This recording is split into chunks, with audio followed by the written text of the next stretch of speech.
എത്ര വെള്ളമില്ലാത്ത സ്ഥലത്തും നന്നായി വളർന്ന് നിറച്ച് പൂക്കൾ തരുന്നൊരു ചെടിയാണ് നിക്കോഡിയ.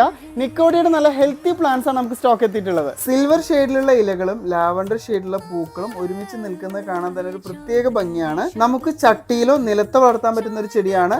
നമുക്ക് ഒതുക്കിയ ഒരു കുറ്റിച്ചെടിയായിട്ടോ അല്ലെങ്കിൽ കുറച്ച് വലുപ്പത്തിലുള്ള നല്ലൊരു ബുഷായിട്ടൊക്കെ തന്നെ വളർത്തിയെടുക്കാം. അതികഠിനമായ വേനലിൽ പോലും നന്നായിട്ട് പൂക്കുന്ന, നന്നായിട്ട് വളരുന്ന ഒരു ചെടിയാണ്. അധികം വെള്ളം വേണ്ടാത്തൊരു ചെടിയാണ്. അപ്പോൾ പോട്ടി മിക്സ് നമ്മൾ തയ്യാറാക്കുമ്പോൾ വെള്ളം കെട്ടി നിൽക്കാത്ത രീതിയിൽ വെൽ ഡ്രെയിൻഡ് ആയിട്ടുള്ള പോട്ടി മിക്സ് ആയിരിക്കണം. അധികം വളപ്രയോഗമൊന്നും ആവശ്യമില്ലാത്തൊരു ചെടിയാണ്. നമുക്ക് 2 മാസം കൂടുമ്പോൾ ചാണകപ്പൊടിയും എല്ലുപൊടിയും കൂടി മിക്സ് ചെയ്ത് കൊടുത്താൽ തന്നെ നല്ല റിസൾട്ടാണ്. നല്ലപോലെ പൂക്കൾ ഉണ്ടാകും. പിന്നെ എല്ലാ വീഡിയോസിലും ഞാൻ പറയുന്ന പോലെ ഗ്രോത്തും പൂക്കൾ ഉണ്ടാകുന്നതും നല്ല രീതിയിൽ ബൂസ്റ്റ് ചെയ്യാൻ വേണ്ടിയിട്ട് നമുക്ക് DAP മാസത്തിൽ ഒരിക്കൽ യൂസ് ചെയ്യാം. അപ്പോൾ നിങ്ങൾക്ക് വേണ്ട ഒരുപാട് പ്ലാൻ വെറൈറ്റീസ് നമ്മുടെ വെബ്സൈറ്റിൽ അവൈലബിൾ ആണ്. നിങ്ങൾക്ക് വെബ്സൈറ്റ് വഴി ഓൺലൈനായിട്ട് പർച്ചേസ് ചെയ്യാം, അല്ലെങ്കിൽ ഡയറക്റ്റ് നഴ്സറിയിൽ വന്ന് വാങ്ങാം. അപ്പോൾ അടുത്തൊരു വീഡിയോയിൽ വീണ്ടും കാണാം. Till then take care, by.